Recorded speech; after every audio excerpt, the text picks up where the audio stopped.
All right, we're on. I'm assuming everybody knows. We're on again. Here's some Believe It, everybody. But we're back. Thank you for those people that stuck with us. Ladies and gentlemen. Yeah, we're back. Gentlemen, and this is mostly for the gentlemen. Ladies. Some ladies. My mom. Hi, Mom. And Alonzo's mom. Hey, Mom. She said she watched. Mom, you got to type in the computer. You can see my mom's not watching.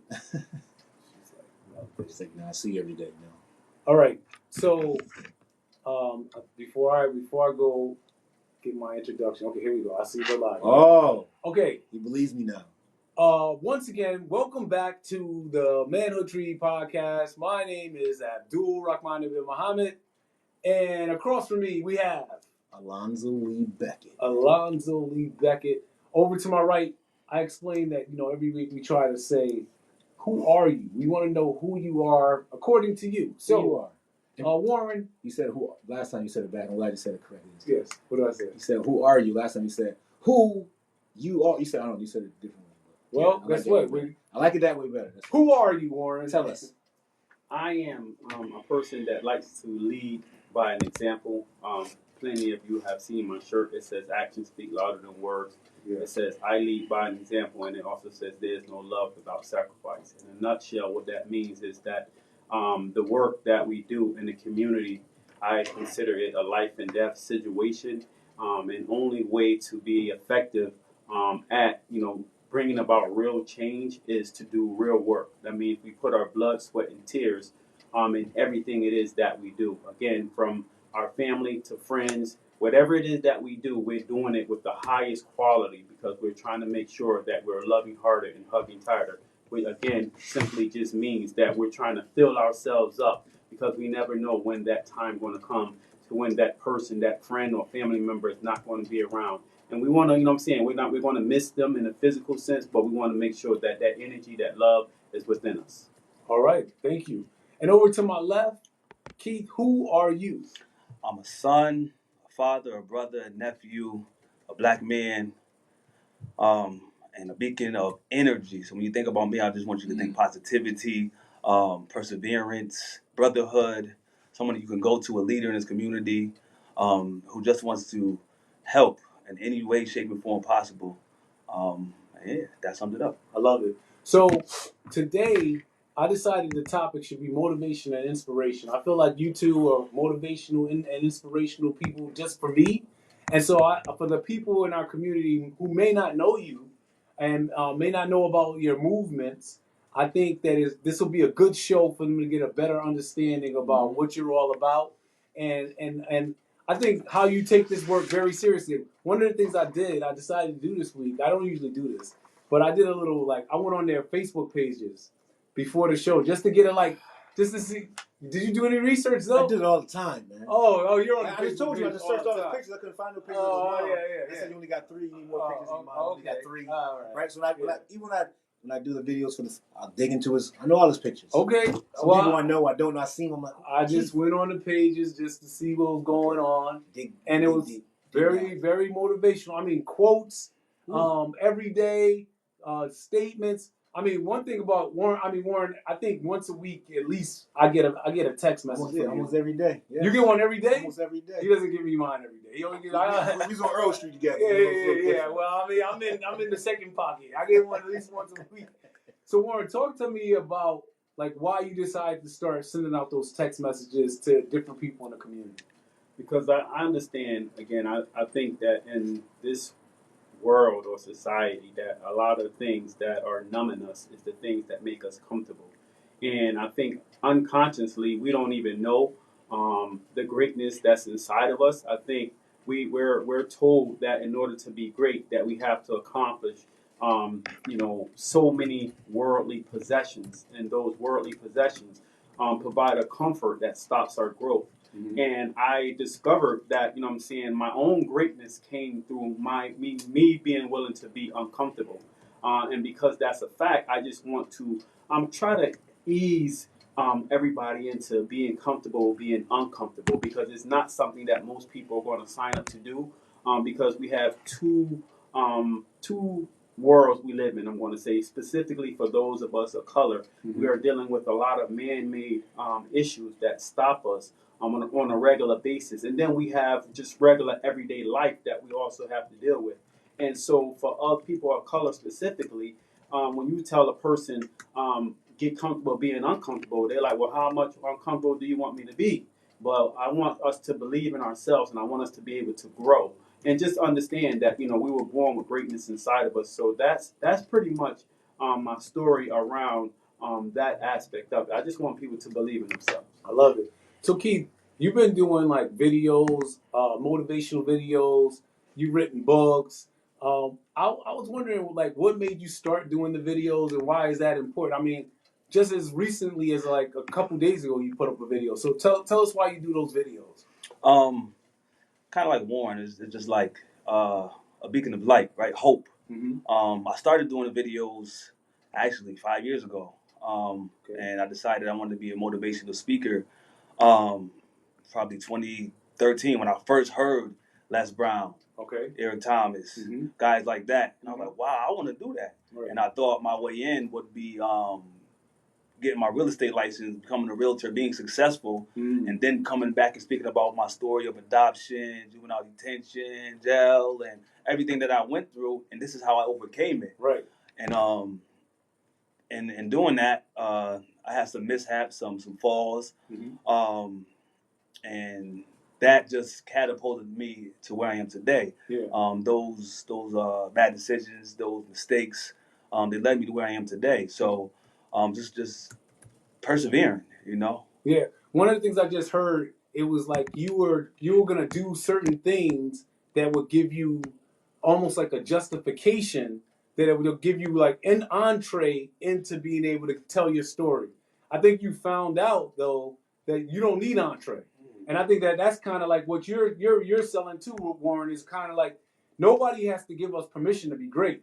Nobody has to give us open the door to say you could be somebody. You have a story to tell. When you tell your story, it impacts somebody. It's gonna hit somebody, and all of us have, like you say, greatness inside of us already. And so it's like we don't have to go find it. It's really just letting it out. It's really like learning how to let it out. And a lot of I was just with some kids earlier today, and we were just talking about self-esteem, and I told them to write down 10 things they love about themselves.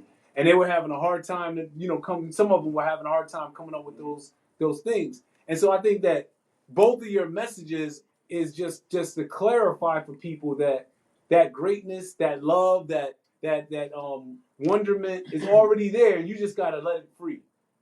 And I also think it's important to find people that I always think about you and the woman you said that stay outside. What's your name? Victoria. Right, like someone that feels the same way. Like, it's no relationship other than y'all feel the same way about the mission or whatever it's got to be. So that brings like a certain like a warmth. Like you want to do it so much more because you have someone else that feels the same way you do. So if you don't speak out, if you don't see someone like you or someone like you can't be like, man, I like to work out all the time and let people know it's great, and then sure, I'm gonna go talk to Keith.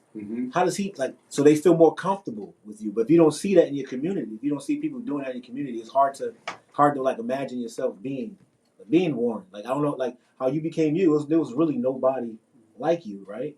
In the community, so you kind of had to like invent who you are. But this kid's probably now like, man, I want to help too.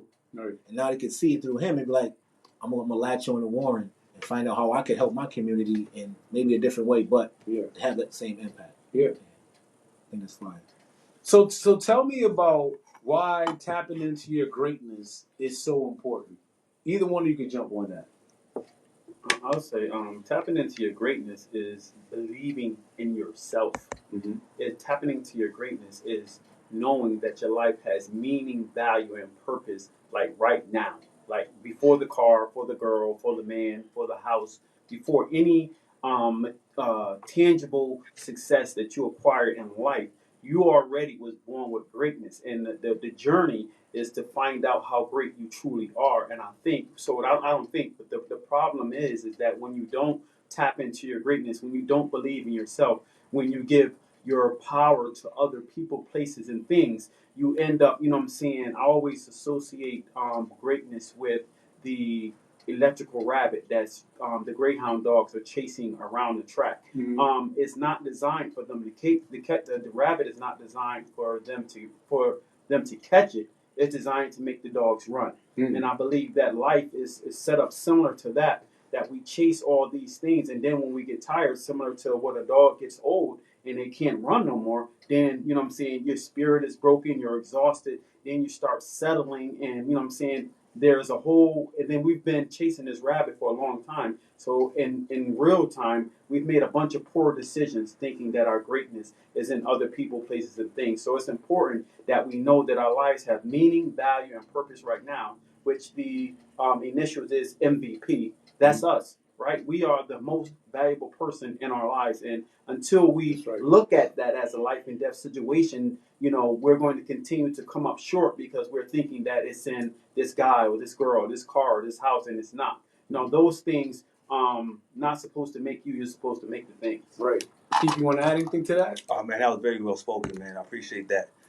Tapping into your greatness is really going within, right, and understanding that you are here for a reason, right? You are purpose. You have purpose, right? And it took a lot for you to get here, right? Your parents, your parents' parents, your parents' parents, parents, and so on and so forth, right? So you were here for a reason, but there's so many things on the outside world telling us otherwise, and allowing us to see that we're not worth it, or materialistic things. When we aren't able to get those things, we feel inadequate, or we can't have this type of whatever it is that we see on the internet or somebody else has. We feel inadequate or not worthy enough to tap into that greatness. Right. But once you go inside, you realize you have everything you need to get to where you need to be. Right. And that's important. What I've decided is that everything else is fake.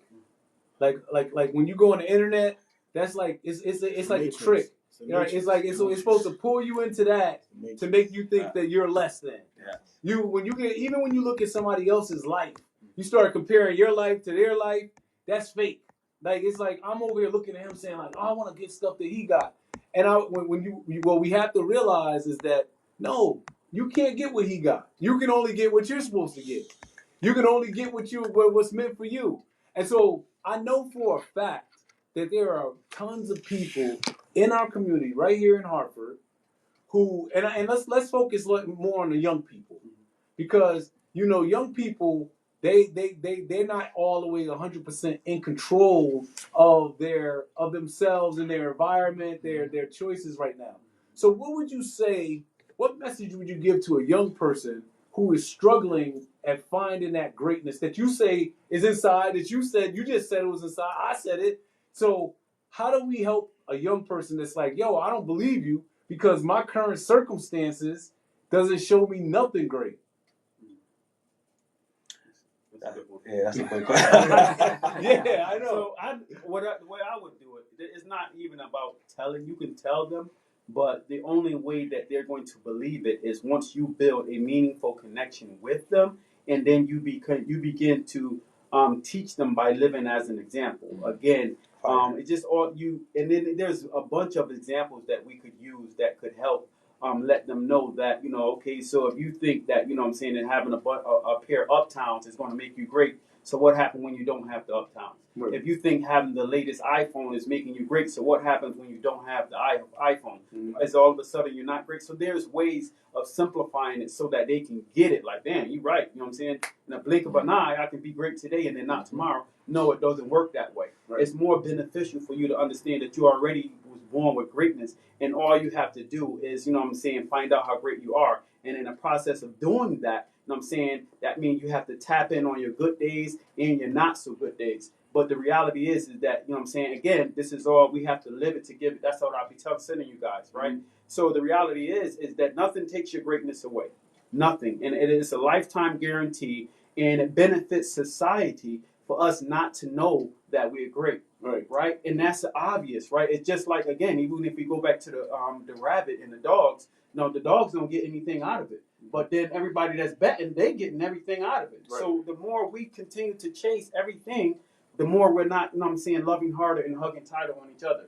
So the more independently we become, you know what I'm saying, oh, I don't need him, I don't need her. So now we out in the boonies somewhere, just living by ourselves, not connected, not doing too much of anything, and that's a problem. Yeah. That's a problem. We have to figure out how to make those meaningful connections with our young people, and then lead by an example, and then live it to give it. Yeah. But first, you got to believe it to achieve it, and that's why I'm constantly telling people tap into their greatness. And again, unfortunately, we listen with our eyes, so we didn't do an introduction, and you didn't say, Warren, you're the CEO of this, you're the this, that, and the third. I don't care about none of that. I'm bringing you raw truth, and I want individuals to listen to the truth, not, judge the messenger, like, oh, well, he black, or he this, or he that, so you miss out on a life and death situation, and we do that consistently. Of course.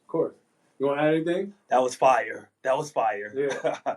No, but I love what you said, man. And the work that we do, even with my peoples, and I work with a lot of teenagers. So the most important aspect of the work is the relationship building aspect, like what Warren said, right? So you build that relationship. Now you're able to really do the work. Yeah. Now they believe in you and they buy into you. So now you're living by example. You're not just talking it, you walking it. Yeah. So they see that and they like, okay, all right, he's not gonna lead me astray. All right, okay, I believe in him. Now you can really put it in their ear, plant those seeds. Yeah. Plant those seeds and water them. Right.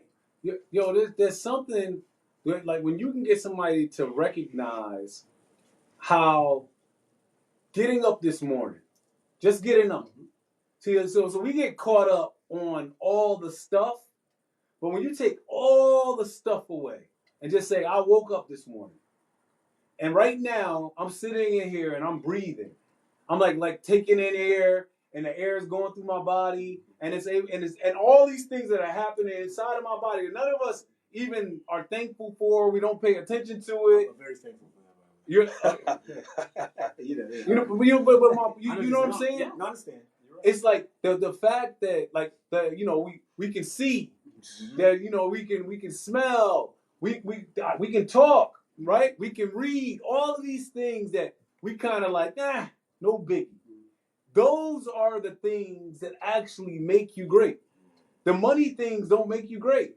The money things, you can have as many cars as you want, you can have as many watches, you can have a big house, but if you got all those things and you can't walk, if you got all those things and you can't see, when you start taking away the things that we take for granted on a daily basis, then you see what greatness is really all about. You get to see what greatness really, if you really want to tap into greatness, take away those 5 senses. The sad part about it is that we have people actually not being able to do those things, but not in a physical sense. Right. So that's the next level. So people can see, but they can't. Yes. Right. And one of the things that came to me is I teach social emotional learning at Weaver, and I just told the kids the other day, we do a check-in before we get started, and I said, I want to acknowledge that everybody is going through something, right? I do not want to dismiss it in any way, shape, or form, but I don't want you to make that negative spot your home, because my little brother died at 6 years old from leukemia, right? And the hospital is full right now with young kids that have been given like a very short period of time to live. Like the nurses and the medical staff and whatever other professionals have to figure out, how do I try to cheer this 4-year-old, 5-year-old up, what I'm saying, that isn't even going to make it to double digits. So I just try to emphasize the importance of, yes, we are going through some things, but if you have a fighting chance, to your point, right, then you have to consider yourself blessed, because some people don't even have a fighting chance. Like it's already, official, right? It's days left. Right. And I use the young kids because that's where our heart lies. But these young kids, again, and you see them all the time, they're really not, like I said, my little brother died at 6. He never even made it to double digits. And it's crazy because when he died, I was 12 years old. And I was going through my emotional stuff. And me and him, I'm 12 and he's 6, and we didn't even get along. And you would think, well, how could that even happen with there being such an age difference? You would just think that y'all would be good. Right. But because I was emotionally unsettled myself, I was in need of some love at that particular time myself. So it didn't matter the age, because I still needed love. Right. Long story short, my dad was like, oh, you guys going to be good. You know what I'm saying? Brothers don't, y'all going to grow up and y'all going to laugh about it. Right. And it didn't happen. Right? He didn't even know how sick my little brother was. Right? So it just goes to show that there's a lot of things to be grateful for. Like you said, definitely the six senses or the five senses that you named. Mhm. But we do have some people walking around with all of those and still unable to see. And tapping into your greatness will give you new vision, right? New hearing, a new way to feel, a new way to think. It will definitely put you on a level to where you'll feel like you got some kind of superpower. Yeah. So okay, so a lot of times when we have people who are like motivational people, inspirational people on the show, or you just talk to them, you know, it's almost like every day they're like just powered up.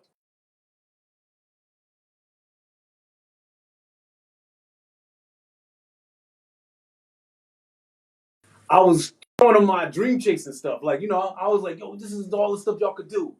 And one of the guys raised his hands, is like, yo, man, it was like you kind of making us upset up in here. Because it was like, we're in prison, and when am I going to be able to do that? You know? And I was like, well, you got a life sentence? So I was like, you got a life sentence? And it was like, no, I ain't got a life sentence. I'm actually going to be, this was a low, they were Carl Robinson. They were going to get out, right? And so I said, okay, I see what's happening here. And so I said, so I look good. I had on a nice suit that day too, you know. So I was like, okay, so you just watched my video and it made you feel something, a negative feeling, not a good feeling. Right. And here I am in my suit, and you seeing me up here in my suit made you feel something, a negative feeling, not a good feeling. Right. Also, the fact that I was gonna be leaving in 30 minutes Right. made him have a feeling, right? So then I was like, okay. I told Matt. Matt was with me that day. I said, Matt, turn off the video. And I said, okay, let's see. Would you want to change? You want to change places with me? And so I said, right now I'm suffering. I got to go to kidney. I got to go to dialysis 3 days a week. I just had open heart surgery. This was like maybe a year after I had open heart surgery. And so like sometimes we're coveting people based on something that they seem to have that we don't have. But these were all perfectly healthy men. Mm-hmm. And so sometimes people be looking at everybody. So our senses will get us off point sometimes.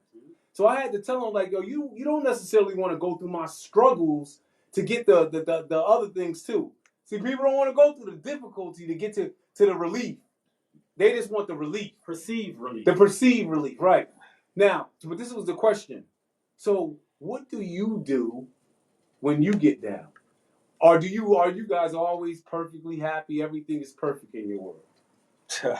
Listen, man, ain't nothing ever perfect.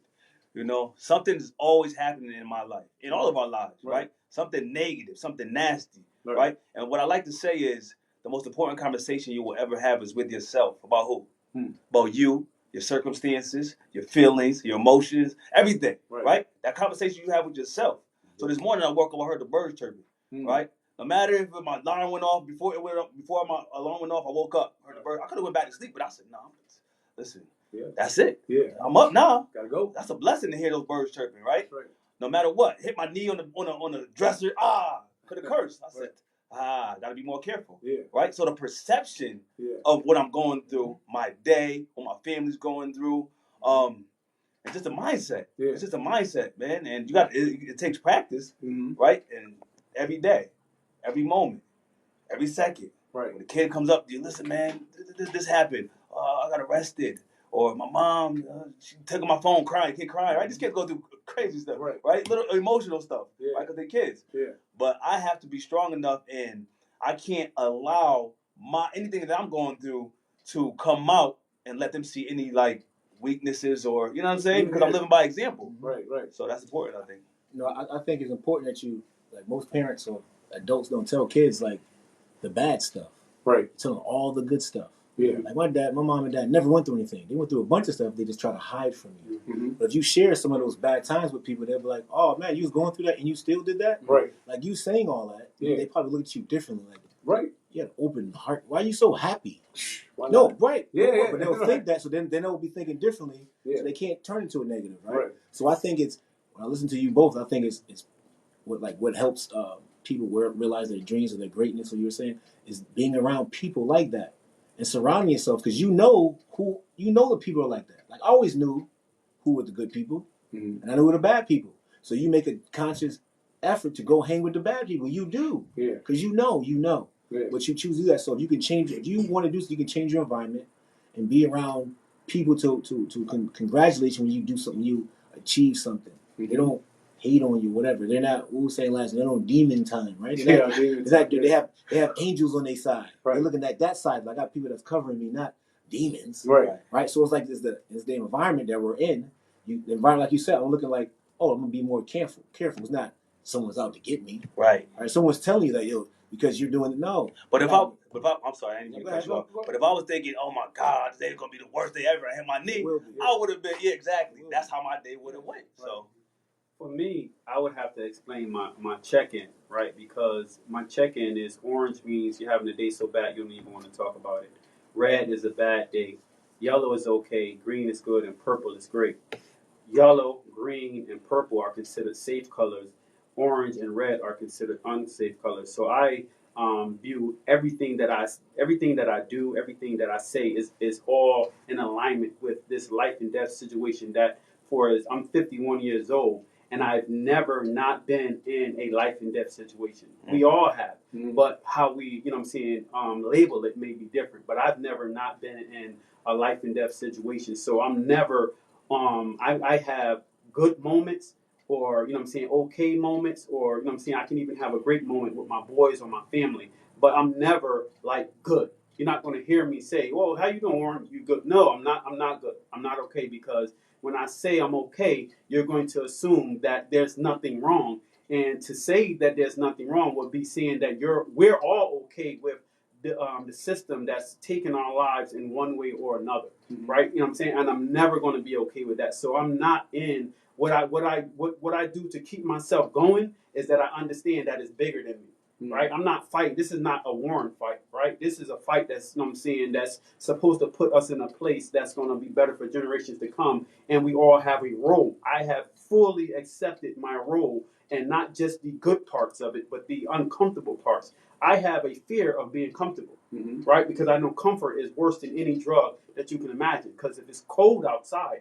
most people are not going out there if you don't have a big enough why, right? So when you look at it as a life and death situation, when you look at, other people's kids as your kids, then you have to, you find it in you to do those difficult things. And the one thing that I've promised myself to do is to stay off the crowded road, right? If it's a bunch of people that's doing this, there's plenty of things that people don't want to do, right? There's plenty of things that's going to make people uncomfortable in one way or another. I'm going to sign up over here because all have work to do. And sometimes comfort. We can get used to doing things when the lights is on, when it's easy, when there's no challenge. So Warren, how did you get like that? Because I'll be honest, right?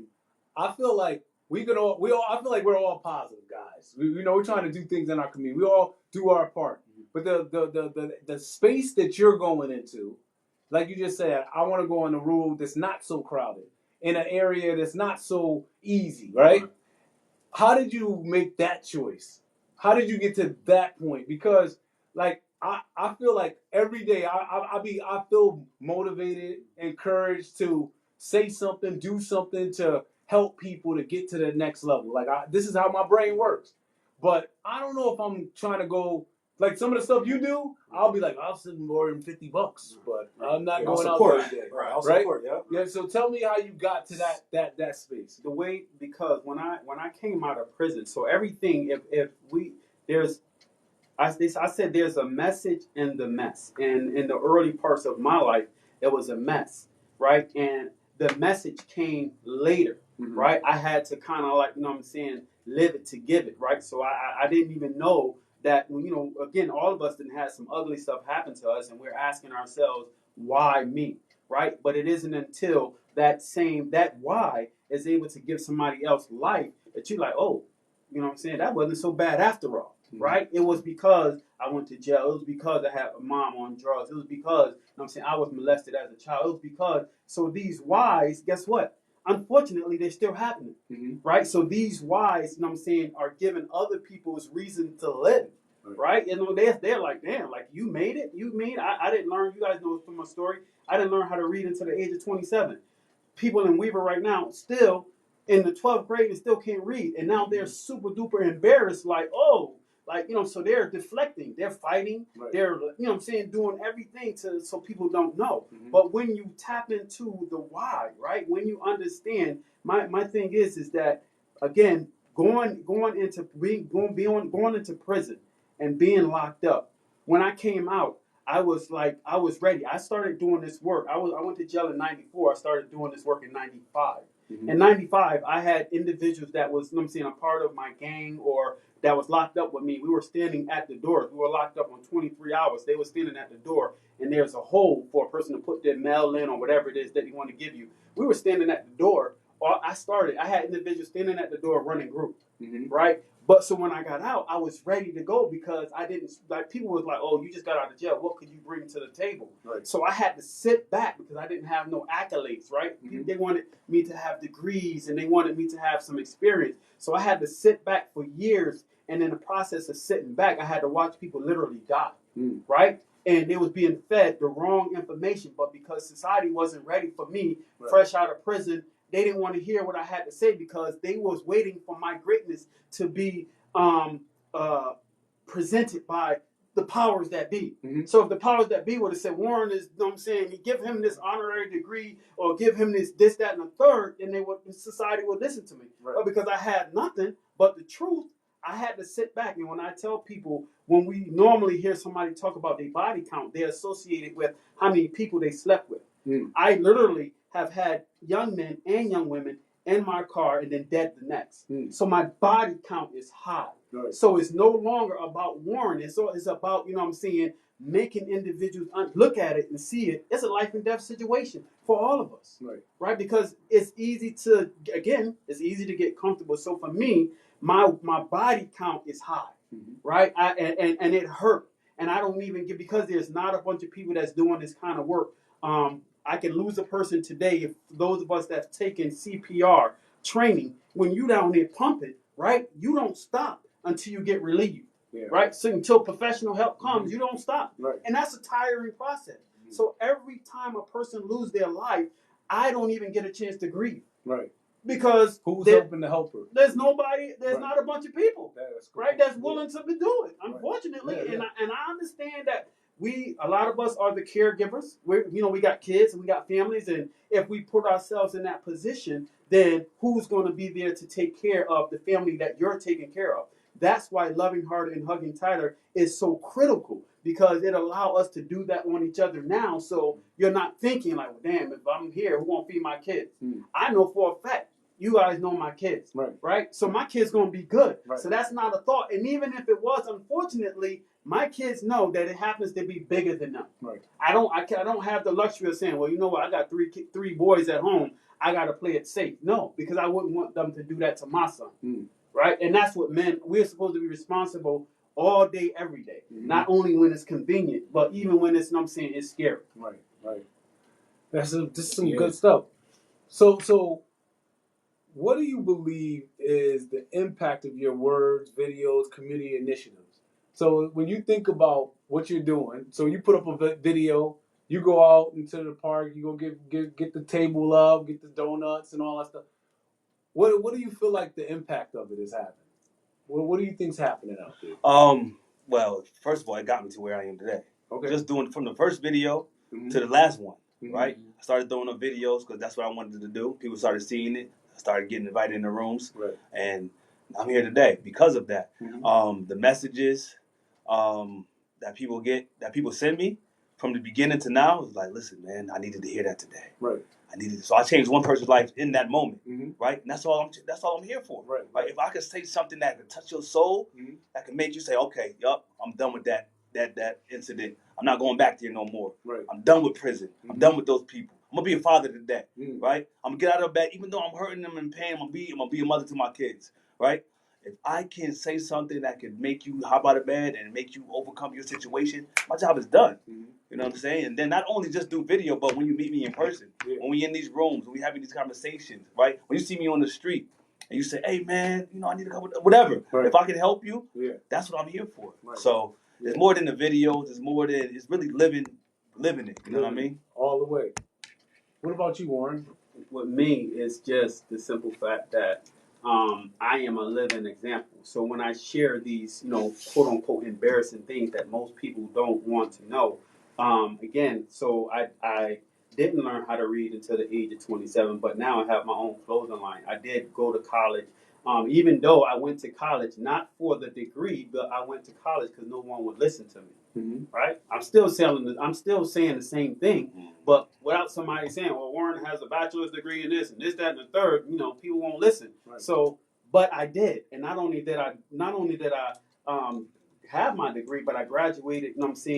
On the dean's list, right? No honors, whatever you want to call it, right? Whatever you want to give me the stripes, and I never had straight A's. I got 1B. Right. I was ready to fight, and I never had straight A's in school. Right. They passed me because of my age, not my grades. Right? Mm-hmm. So when I proved to myself that it can be done, so now when I'm sharing that I couldn't read, or I'm sharing all this ugly and dark stuff about me, but I'm still great. Mm-hmm. Right? It didn't take my greatness away, even though at that particular time I was in a process of discovering how great I really was. Right. So the reality is that I do it because I want to be a living example. Mm-hmm. Right? I want people to see me and be like, wow, like if he can do it, I can do it. And if you guys notice, all of the work that I do, I keep it very simple and practical. I don't do anything that I can't do with help or that I can't do by myself, because once I started, I don't want to stop. Right. So, and when I started doing the cookouts, it was just, okay, let me just buy 100 hot dogs and 100 hamburgers.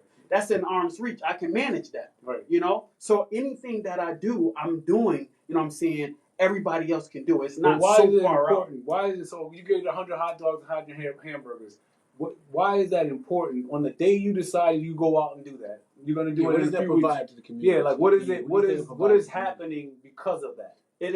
What's happening because of that is a conversation where a person could say, man, I prayed and I didn't even know where I was going to get some food from. Mm. Or what's also coming out of that is a person is going to tell me their name. Some people are, we still have courtesy, right? So when a person gives you something, you will say, hey, what's your name, brother? You know what I'm saying? Then you introduce yourself. A lot of times we don't really have courtesy because we're so busy wrapped up in, professionalism that we forget that all you got to do is have courtesy. And when a person says, hey, what's your name? Now I can tell him what my name is. And then he'll be like, somewhere in there, we'll make a connection. Mm-hmm. Maybe I'll find out where they grew up at. Who's their mom or who's their brother? Because everything that I do is to get to the why this person is doing or why this person is not doing. So it's the hot dog or the coffee or donuts. It's just for me to be able to spark the conversation that hopefully leads to a positive relationship so that we can help each other. And one of the things that I wanted to say that's beneficial when it comes to young people is letting your kids know that they're both teachers and students right now, right? Because a lot of times we put on our adult hats and, we start, talking that adult talk. And we ain't learning from the kids who are living. They're in the position. They got a better point of view right now because we're not young anymore. Right. So what we're talking about what we've been through, and they're actually in it. So we don't listen. So we have to let our kids know that they're both teachers and students right now. Even a little baby that can't even speak English, we can learn something from. Right. They're trying to teach us something, but we're so busy thinking that we know how to talk and do this, that, and the third. We're missing out. Mm-hmm. One of the things that KRS once said, he said, when young people listen to older people, young people will move faster amongst young people because they'll have advanced knowledge. Mm-hmm. And when older people listen to younger people, older people will move faster amongst older people because they'll have advanced knowledge. Right. We're both teachers and students, right? We just have to understand the importance of that, so that we can benefit from, because a lot of time, again, as adults, we don't listen. Right? Because, again, we've been programmed to think, what you mean? I don't come in my house talking about you great and you ain't got a pot to piss in and a window to throw it out of. Right? And then so you're like, now you crushing the kid. Well, Warren said that I was great. Yeah. And I was born with it. Right. Well, you know what I'm saying? Well, where Warren at? Tell him to come pay the bills. Mm-hmm. So immediately we go back to our old stinking thinking and we start associating greatness with things that could be here today and gone tomorrow. That can be tiring. Yeah. Yeah. So you want to add anything to that? Being great. A peppermint? Oh, definitely not a peppermint. No, but I agree with him about being great, and you need people to reinforce that greatness. So that's what. See, the thing is, what I think where it falls off is that they'll see us, whoever we are and what capacity they'll leave, and there's no village to help the kid. He's going to go back and hear that. Right. Unless he gets back to you in a certain amount of days, it's over. Right. He's not going to think he's so going the to go information back. he's hearing the most becomes what goes into the mind. Yes. Okay. So it's like you have to get and the only thing, everything you're talking about is the cookouts, the donuts, all that. The videos, people sending things, is connection. You find a way. You got to find any way to connect with somebody, whether it be meaningful connection. Ice cream for a dream. Yes. Right. Soon as you see someone, I remember you in the truck, and now they're talking to you. Now they like you for whatever reason. Maybe it's the ice cream. Maybe it's not. Maybe but you get the connection. So I think connection is very key. Yeah. And then it's sustaining the connection. Like sometimes you don't know that. Another thing, like I like whenever we was talking about the backpacks. Everyone gets backpacks. I think we're talking about. What else? Is something else to give me a backpack? Like, what else do they get out of it? You have to. It's like the follow up, right? It's like, all right, give me a backpack. This is a great guy in the community, but only see him 1 year at the XL Center. He gives me a backpack. Right. Yep. Like, how do I? Like, where's the rest of it? Right. But kids don't know to ask for the rest of it. But there is more. That's why when you saw him one time, you're so excited, and it went away because it's not reinforced. Like anything else that you're horrible at, you're doing that's badly is reinforced. That the bad behavior is reinforced. That's why you're doing it. Yeah. Because if it wasn't, you wouldn't do it. So if the good behavior is reinforced by people that you can do, so I think it's the struggle is the community part of it. Because I can go see kids all the time, and I'm like, yo, man, call me. Right. You can text me. You can call me. Then they don't. They don't. Right. So it's like they probably don't because they'll go home and hear that. They'll go around the corner and hear that. And it's like, man, I don't even know what to say to this guy. I feel stupid talking to this guy. You know what I'm saying? Right. Yeah. So that I think that, and that's the hardest part, of course. So you need to get in with the families. Yeah. So you need to know the mother and father. Like, listen, man. So if he goes back and says, tell Warren to come here. They know Warren. They know where Warren's coming from and how Warren feels. You know what Warren means by that statement, right? Because he's going and say, I'm great. A parent not knowing where he's coming from, thinking, great. What you mean you great at what? Washing dishes. You don't understand where he's coming from. But if they understood, the parent had the education, because most parents, it's not their fault because they don't know. Yeah. You only know what you know. So it's like getting to the kid and then getting to the kid that's like the person that's if he's not around you all the time. Some like you and I probably when we were young. I made it my point to go to that person all the time. Like I'm gonna always go over there.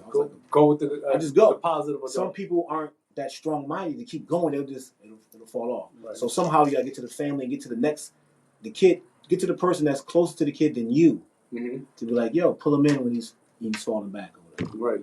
Real quick, the what makes this so dangerous is that again for years, right? And the two things that's hurting us is comfortability and fear. Comfortability because again, if it's cold outside, right, your body is not going to tell you unless you're sick. Your body is not going to tell you that it's warm, right? So that's an obvious, way to say, well, it is better to be warm than it is to be cold, right? And when you look at it from that physical standpoint, that's what makes a person signing up to be uncomfortable. Like, damn, like, no, like, I'm not doing that, right? But the reality is that every accomplishment, in life came through struggle, right? It didn't come through you laying in the bed or just chilling. It came through you making it through something. Right. And they're like, dang, when you said, so how do you continue to go?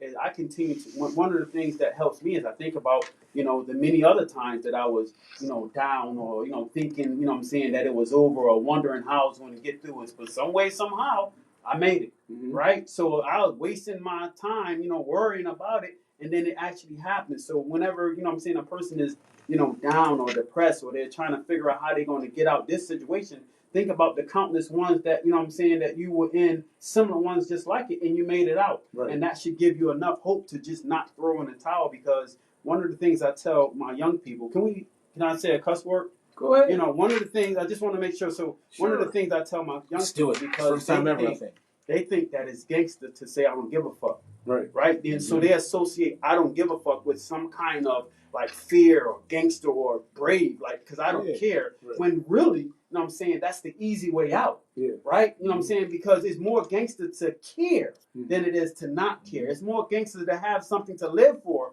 than to have nothing to live for. Right. So we have to let our kids know that it's okay to care.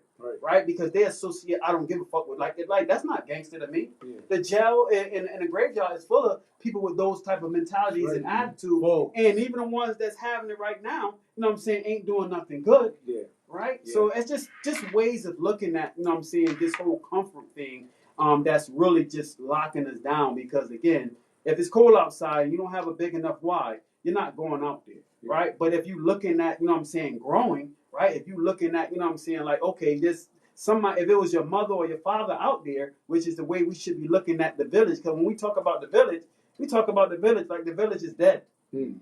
Right? Like that was 1,000 years. No, the village is us. It's right here, right now. And we just need to start being that brother, that father, that mother, that aunt, that uncle. We just need, like in real time now, not when, again, somebody gives you some good motivation. No, like it is a life and death. And again, it's never not been a life and death for any of us.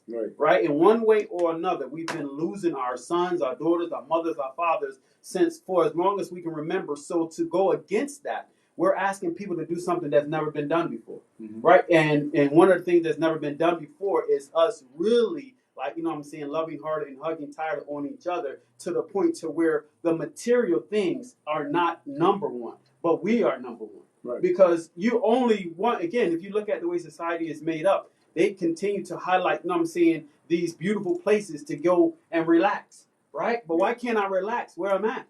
Right? Why do I have to get out? Why? Because, you know what I'm saying, we making sure that you ain't going to relax in Hartford because the narrative here is that you can get shot, you can get killed, you can get robbed. So you ain't going to relax here. So why not just take a flight and go somewhere else where it's safer at? I don't want to be safe there. I want to be safe where I'm at.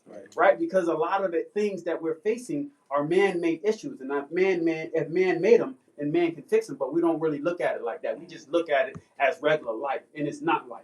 I don't want us to think that we're in a situation that we can't get out of when the man is the reason that we even need money to do things. That's man-made laws. That ain't just regular life, like water.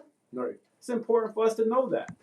So if there was somebody that was watching our show right tonight, and they were like, "Man, I want to do what you're doing," what would you suggest to them? How would they make like their first step into taking some action? What would you say they should? Where should they go? What should they do? I would tell them to be healed, right? Because you can't help nobody unless you're healed. Okay. Right? And a lot forever, again, generates for years and years, we've been walking around, you know, tore up from the floor up in the inside. We've been drinking, trying to drink our problems away, smoke it away, dance it away, sex it away, fight it away, drug it away. And that's not it. We have to heal in order to help. You know what I'm saying? And you may not ever be 100%, but you do need to be more healed than you are hurt in order to help anybody. Right. So that will be the thing that I would say. That starts with you. Whoever you are, you need to make sure that you're not doing this because you're hurt. Right? Make sure that you're doing it because, you know what I'm saying, you understand that this is a part of your contribution to the bigger picture. But if you're doing it because you're hurt, you know what I'm saying, that's not a good thing because now you're operating from a negative energy that, you know what I'm saying, can be better off. If it's like almost like the difference between having a drink because it's a celebration versus having a drink because you're depressed. Right. Right? Those two different kind of highs. We want you to have the kind of high that's going to give life, not take it away. Yeah. So what about you? So somebody's watching, they want to be inspired, they want to be inspirational, they want to help people, they want to go do something. What would you suggest for them? Well, I don't think you can inspire somebody, motivate someone if you're not like inspired and motivated yourself to do something. Okay. So like, only reason why you'd follow Keith or you follow Warren because of their actions. Right. So then you can talk about why you're so passionate about what you do. So first get a passion. When you get your passion, people can see the passion in you. Right. Right. You don't really gotta tell people that you're a dream chick. They can probably, you're like, I'm a dream chick. I kind of figured. They would say, oh, that's a good name. Right. And if he said you kind of figure that because that's kind of their life. Right. So if you're going to get into it, I say just live the life, the life of passion, whatever you want that you for yourself, and then people will see that in you and want to follow it. Because there are people that want to dream chase, that want to work out, that want to help others, and that's their motivation. So if you're showing them that, then they'll follow you. They'll follow because, man, every time I get down, the Good Morning Slackers thing, right? Put up every morning. Now, some people use it and do things with it that I have no idea, but it was for me first. Right. Right? It was for me, and now everyone uses it as, why you didn't put it up the other day? My bad. I don't do it on weekends. Yeah. Right? But you don't know because people see that it's just my passion. It helps me. Right. Just like I think that whatever you do help you first before it helped anybody. Same thing with Warren. He found something and he was by himself. He's like, I'm gonna do this and it makes me feel good. Right. So him doing something that makes him feel good, passion, everyone else says, man, if that can make him feel good and he's helping, right? He's giving back, then I want to do that too. So I think to be a motivational speaker, you have to be the person living in whatever passion it is that you do. You got to live that. You can't be. It has to be a way of life. You can't be saying, "Oh, I love cars." And you got a bike, Right? Right? No, I'm just saying, right? Just real, like, just simple. Right. You got to be. You got to be who you say you are. The best motivational speakers are the ones that just live their lives and every single day. They just do it. Easy for them because that's what they do. Yeah. Keith, you want to add something to that?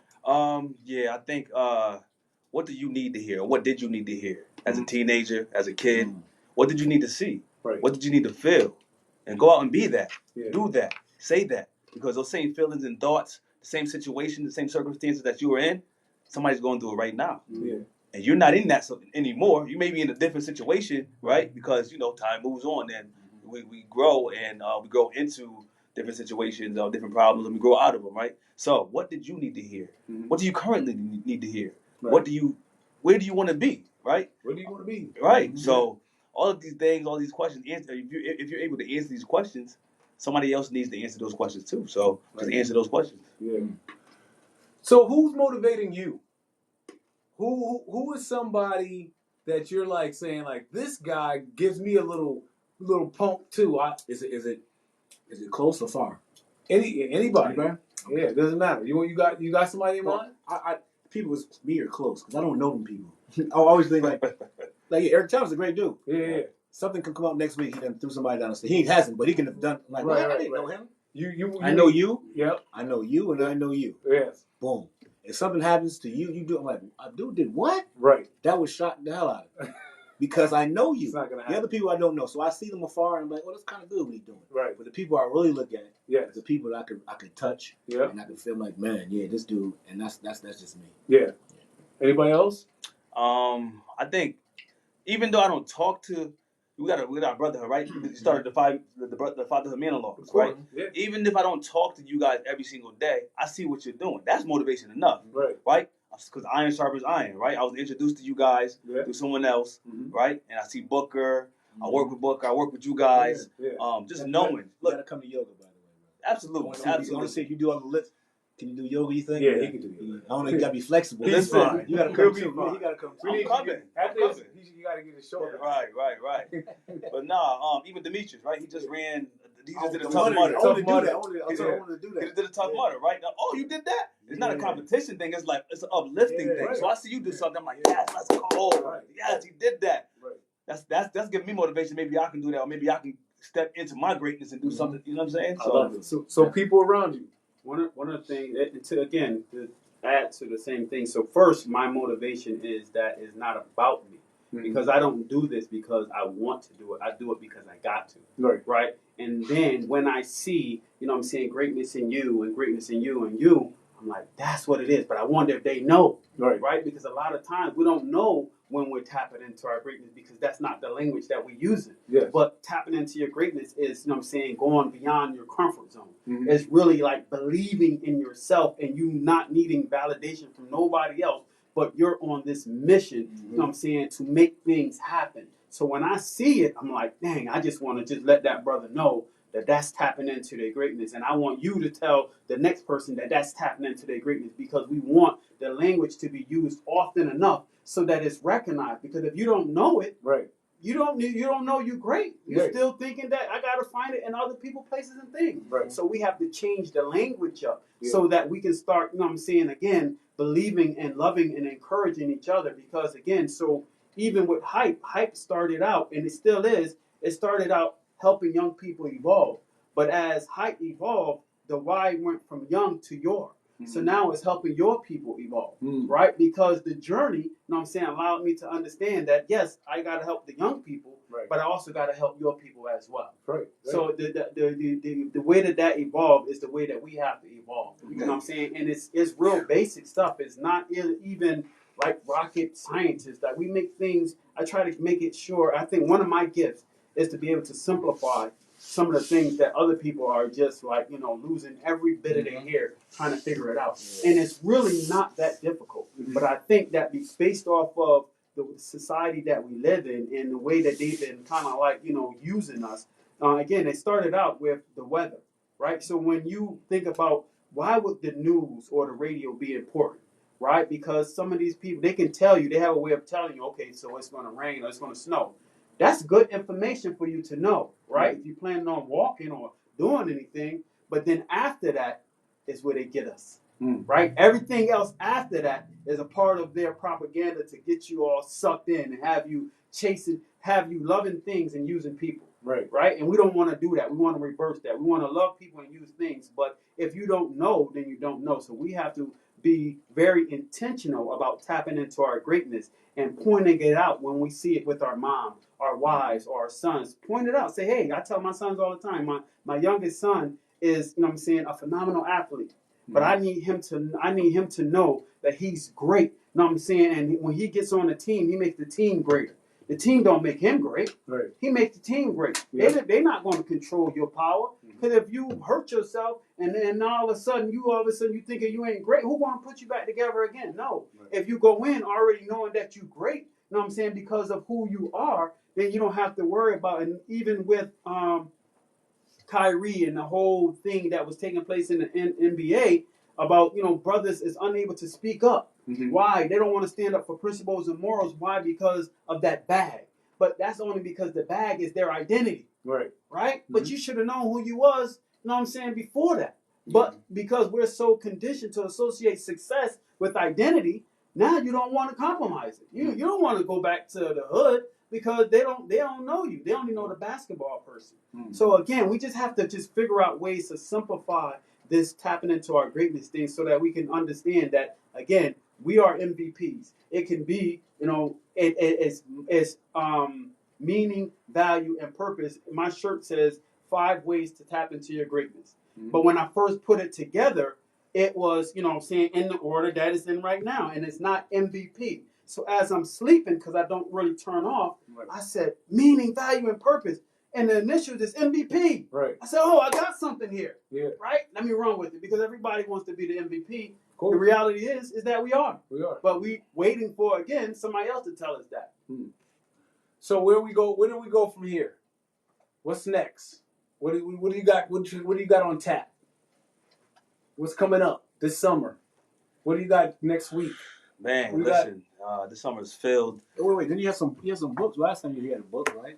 Yeah, you had another book coming out when you left. Right. That's still in the works. Okay. It's written and stuff, but I don't want to be redundant, right? Okay. So I want to do it in a different manner. Yeah, what was the name of the 2 titles? I remember they were kind of similar but different. Right. So it's 28 Days to a New You, the first one, right? And that was just I just used it as a tool for me to get into schools to speak because I wanted to be a speaker. Right. Then I see that was something. It was like, okay, this is something. Okay, schools want it, right? So then I came up with 4 Weeks to a New Forever.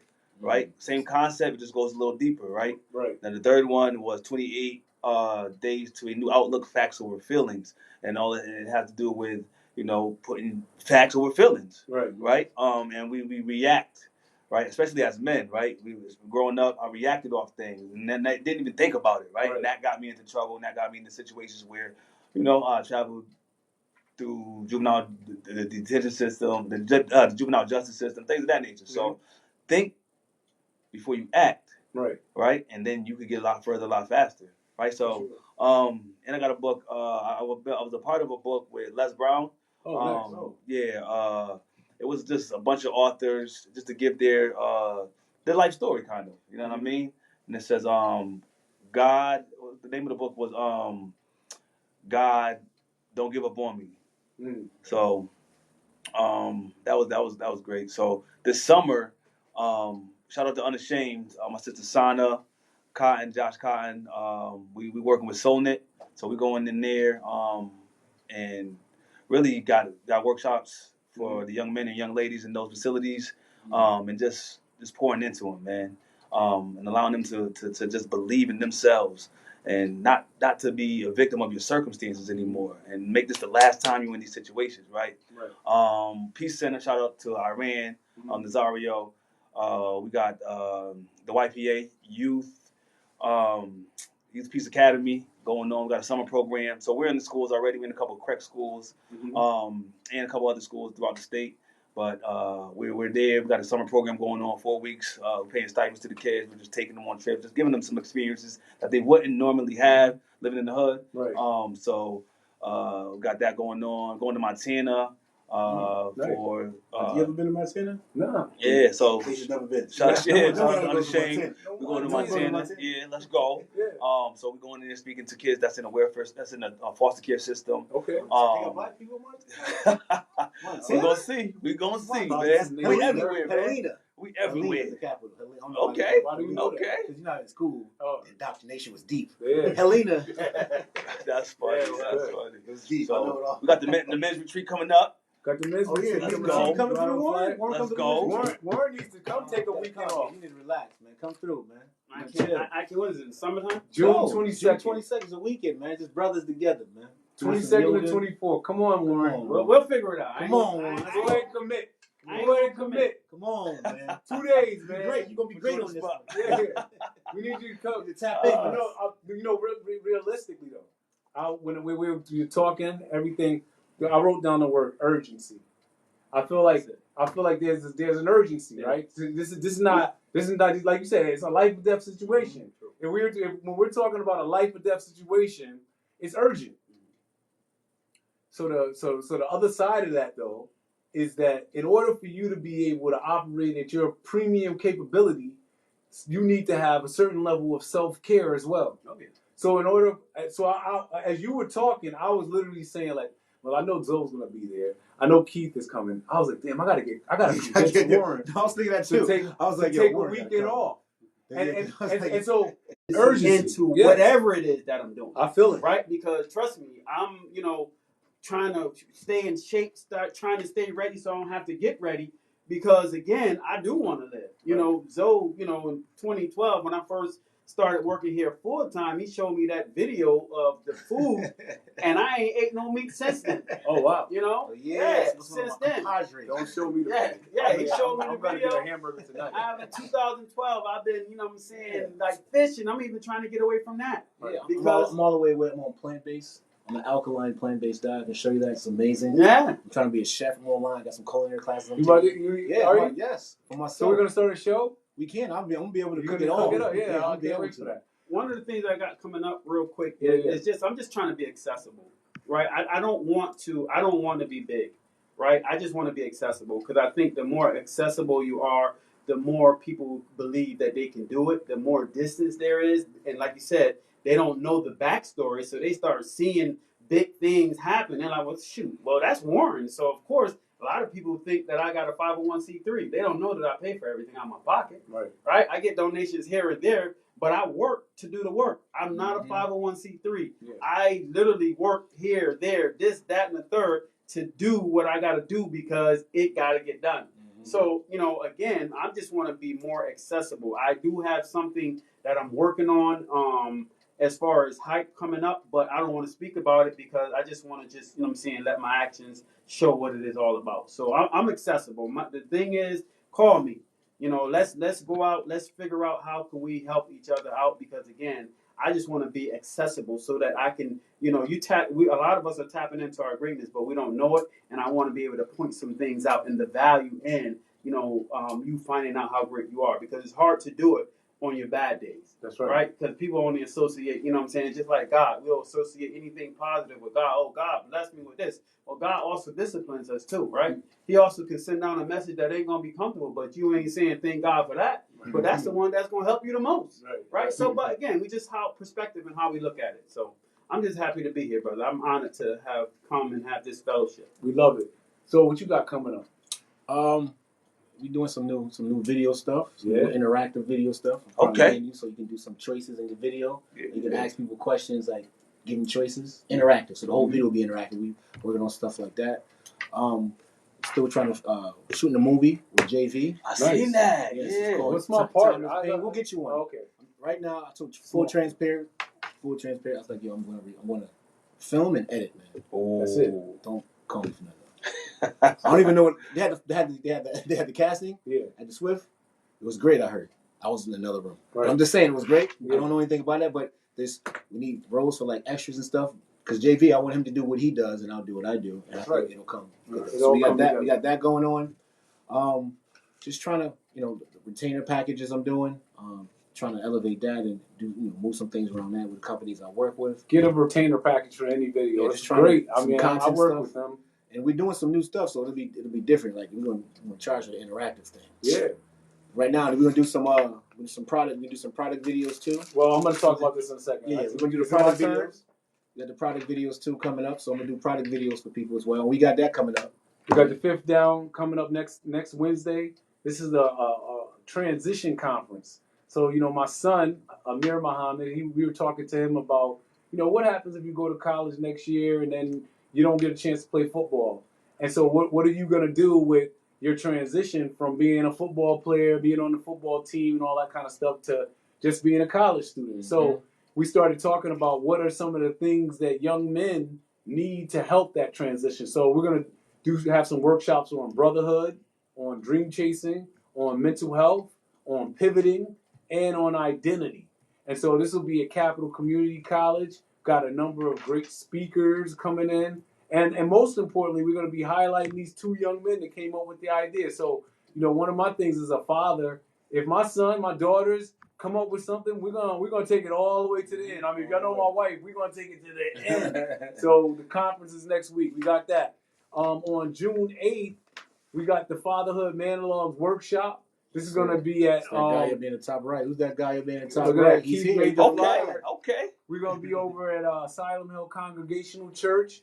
And so basically with the workshop, we may have some of the guys, maybe Keith will come out and do his monologue, but ultimately we're going to have an audience and we're going to have them write their own monologues while we're there, and that should be great. I don't have the flyer for the Men's Health Weekend, but on June 22nd, we're going to take 25 men to Vermont, and we're going to have a weekend of rest, of relaxation, and rejuvenation. And then just recognizing that, we're all out here on the grind. We're making it happen. We're doing what we got to do. But sometimes we got to have some peace. We got to take a moment. And that's just as important as doing all the other stuff. And so we're going to have our Men's Health Weekend. And then last but not least, we got our new Fatherhood is Forever beads. Okay. We're going to be getting ready. Zoe's going to do a campaign for these. We do a campaign. It's going to be fire. But this is just to remind fathers, I wear it every day to be able to say that fatherhood is not just for when the children are 0 to 12 or from 12 to 20 or from 20 to 30. Fatherhood is forever. It's a way of life. Father is something that once you are a father, you will always be called. You will always be needed. There's always going to be a role for you. And so these beads are just a gentle reminder for men that, when you think you raised them enough to put them out the house and they're going to be all right and all that stuff, no. They may call you and they may need your help because fatherhood is forever. So there's different types of fathers you got to be over the years. But it don't stop. Even when you're gone, I think about my father almost every day. I told my son I'm going to hunt him. Don't worry about him. So, fatherhood is forever. That's another thing we got going on. We got 10 different kinds of beads. Look out for that advertisement. My beard is great. Beard update. Bang. 156-day challenge. I've been doing a little bit better. Probably killing. That's the workout challenge. So, just in case. We do a workout challenge. We do 150 for the whole year. I seen that. Yeah. I'm Monday through Friday. Instead of doing a little brotherly advice and the manhood issue we did this week, we did not start off with our meditation. Also, you didn't start off too. What else? The cards. What I was gonna instead of doing the cards, I feel like this was an intense show. Yeah, I'm great at meditating now. Are you? So why don't you lead us in the meditation? What I do is I'll do affirmations. Okay, you give it to affirmations, and then I meditate about my affirmations. Well, before you do the meditation and affirmation, I just want to say I felt like this was an intense show. Yeah. And I feel like a little meditation to take us out would be great. So, all right, take it away, Zoe. Bam. That's the meditation. I do this in the morning when I first wake up because I always tell people, just like a computer, you got to turn on and warm up. You can't just get up and just go. Mm-hmm. So when I wake up in the morning, I go to the bathroom, right, and then I look in the mirror. All right, this is look in the mirror. So I look in the mirror and I look at myself, and I say things to myself, random things, affirmations. I'll say, I am great. I am great. I'll say, I'm great. I am great. I'm a great man. I'm a great man. I'm a great husband. I'm a great husband. I'm a great father. I'm a great father. I'm a great son. I'm a great son. I'm gonna do great things today. I'm gonna do great things today. Everything I think of will come true. Everything I think of will come true. I am a great person. I am a great person. I'm an innovator. I am an innovator. I'm willing to learn. I'm willing to learn. I'm willing to listen. I'm willing to listen. I do not know all. I do not know all. Then I'll say things like that, and then I'll put a timer on, and then right now we just think about those things you do. And in the morning, like right now, you may have a little scatterbrain because you went through the whole day already. But in the morning, trust me, you wake up in the morning, the first thing you do is do that. Now we'll do the minute, we're just gonna be meditating. You're gonna think about those 5, 6, 10 things you said. So that's what I do. All right, so now we'll just meditate, close our eyes, and just count. Well, hey Sarah, set a timer for 60 seconds. That's what I do in the morning too. All right, here we go. 1 minute. Counting down.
All right. I forgot to mention too that I take like deep controlled breaths. They call it box breathing. Yeah. In a couple 4 times, hold it 4, let it out 4. So I do that the whole time. So it kind of slows your heart rate down. So you just. Sometimes I tell you the truth, in the morning I fall right back to sleep. The alarm go off. You want another minute. But yeah, so I do that first thing in the morning, and I do that, and then I go to the gym, and it sets my day. So everything that happens to me during the day, I don't know. I always thinking. We talked about how words. Yes. Words are. I don't know if you know words, like etymology. Mm-hmm. Like every word has a meaning. Right. People don't know. Every word has a meaning. So they use the words for people. Like you say, weekend. Let's say the word weekend. Mm-hmm. The word week. Right. Right. Weekday. Yeah. So you say these things. So you don't know, but you're putting them out there. So during the day, people feel tired all week. It's a week on week. It's a weird day. Like these certain words. So I think like words have meaning. So if you say a certain word, that frequency goes out. We're all electric people. Right. Yeah. The energy goes in. You accept that positive energy. You feel a certain way. Right. Goes back to what we're thinking about when you go play some music. Music makes you feel a way with your boys because that it's imprinted in your DNA. That vibe, that vibration of that music, and all of you guys is imprinted. The DMX song is imprinted. So when that comes on, y'all just go crazy. You don't even know why. Blows our minds. Right. So it's a word thing. It's music, melodic. Same thing. So I think the words that we put out in the space, whether you and did you believe them? If you believe them, they will come true. And so many things I believe in myself that's come true, I think, is because I believe them. Right. And no one else. So I think affirmations in the morning, I think that's very important. Like you in the morning, you got to set your day right. You just can't wake up and just go through life. That's right. You can't wake up and just go through life. You got to have a plan, mentally, physically, emotionally, all that before you go, so you can set up for a good day. That's why consumption is everything. Right? What you consume, what you read, what you watch, what you listen to, who you're around. You don't even realize it. Right, exactly. It all has a great effect on your body, your mind, your spirit, where you going to end up. You know what I mean? So that's why it's affirmations, right? Getting around great people, great brothers, right? Listening to stuff that's going to evoke something in you, so you can, spit that out. And you gotta let people know you know it. Right. People, you look in that's the thing about you look in the mirror and you say things to yourself. You're gonna if you're not living up to what you're saying, you're gonna feel it kind of as yourself. You feel a certain way if you're like, I'm a great man. Well, I did kick that dude in the head. But you know what I'm saying? You can't say that in the mirror because you're talking to yourself. Yes. So when you do that, you kind of saying, I am a great man. I am. Right. I am. And I don't know everything. The powerful I am. And I don't know everything. I'm willing to learn stuff. Like I don't know everything. Right. I know what I do know. You know what I'm saying? Things like that. So I'm gonna accept all that is good. I'm not gonna take anything away that's bad.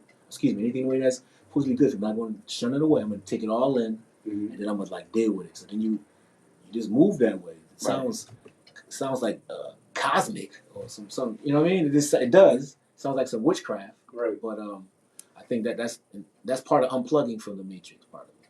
The matrix of you you drive down the street, you see McDonald's, Wendy's, Burger King. None of that's good for you. Yeah. Right? Then you go home and you watch. They got a new burger with no bun, all meat. You know what I'm saying? Like, no meat, all burger on burger, just meat. And it's like, can that be good for me? Right? So they don't care. Right. You know what I mean? So you got to decipher, you got to take that out, you got to figure out how to do that. So there's so much going on in the world. You got to put your positive vibes out there. Right. And I think that'll drive things to you. It'll drive people to you. I love it. All right, people, we're out of here. It's been another great show. The Manhood Tree Podcast. Come back next week, Tuesday at 6 o'clock. I'm sure we'll have some more great guests. I'd like to thank Keith Davis for coming on tonight. I'd like to thank Warren Hardy for coming on tonight. I'd like to thank Alonzo Lee Beckett for joining me tonight.